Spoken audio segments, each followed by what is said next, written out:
আজকে কি রান্না করছো?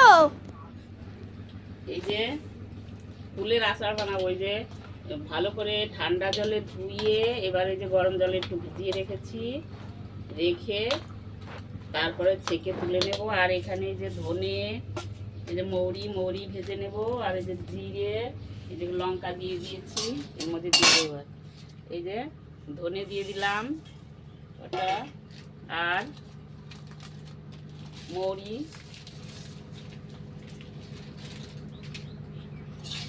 একটু ভালো করে কড়াইতে তেলে নেব, নিয়ে গুঁড়ো করব।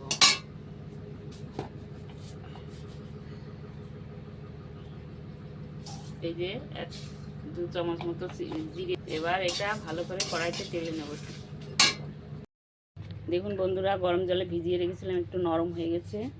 এখন এই যে ফুলগুলো এবার ছেঁকে ছেঁকে ঝুড়ির মধ্যে জল নিঙড় হওয়ার জন্য তুলে নেওয়া হচ্ছে। দেখুন বন্ধুরা, আমার এইগুলো ভাজা হয়ে গেছে মশলাগুলো। এবার আমি পাটায় গুঁড়ো করে নেব। একদম মিহি গুঁড়ো করবো না, হালকা গুঁড়ো করব। তারপরে এদিকে দিই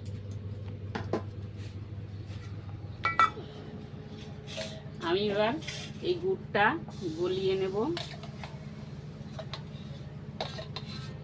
কড়ার মধ্যে দিয়ে দিচ্ছি। গলানোর জন্য আমি এর মধ্যে একটু গুড়ের মধ্যে একটু জল দিয়ে দিয়েছি। এবার গুড়টা গলুক। এই যে মশলাটা গুঁড়ো করা হচ্ছে শিলনোড়ায়। গুড়টা আমার গলে গেছে, আমি এবার ঢেলে নিচ্ছি গুড়টা। গুড়ের মধ্যে অনেক নোংরা থাকে তো, তাই গুড়টা ছেঁকে নেব।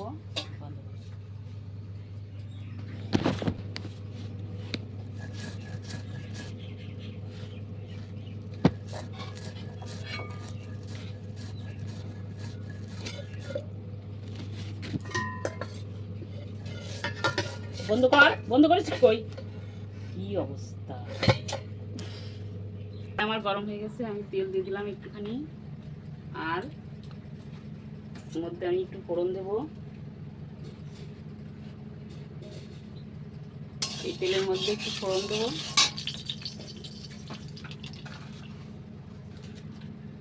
এই 5 ফোড়ন আর তেজপাতা।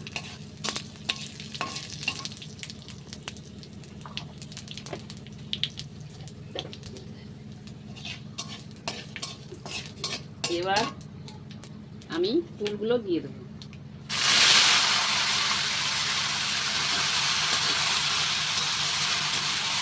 আর দিয়ে দেবো স্বাদ মতো লবণ।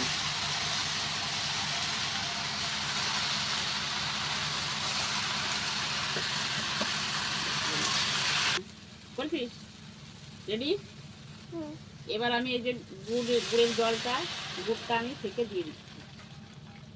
দেখুন বন্ধুরা, কত নোংরা।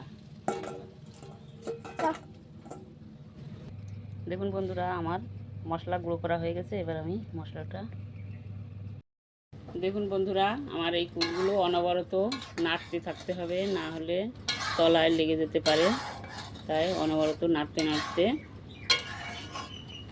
রসটা যখন কমে আসবে, আঠালো টাইপের হয়ে যাবে, তখন আমি মশলা দিয়ে নামিয়ে ফেলব। এবার আমি এই কুলের মধ্যে এই যে গুঁড়ো মশলাটা দিয়ে দেবো। দিয়ে ভালো করে মিশিয়ে তারপর ঠান্ডা করে বয়ামে ভরে রাখবো। বন্ধুরা, আমার কুলের আচার হয়ে গেছে। আমি এবার বয়ামে ভরে ফেলছি। বয়ামে ভরে রেখে দেবো, 1 বছর অবধি খেতে পারবো।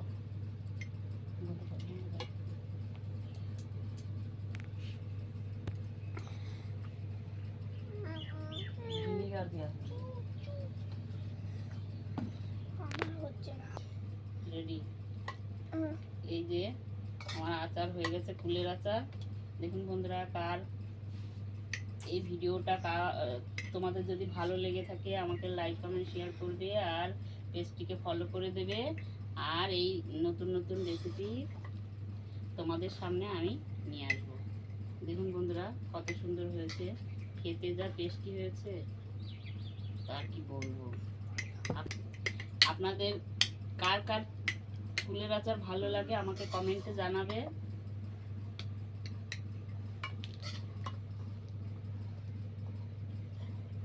আর এই রেসিপিটা বাড়িতে ট্রাই করে দেখবে।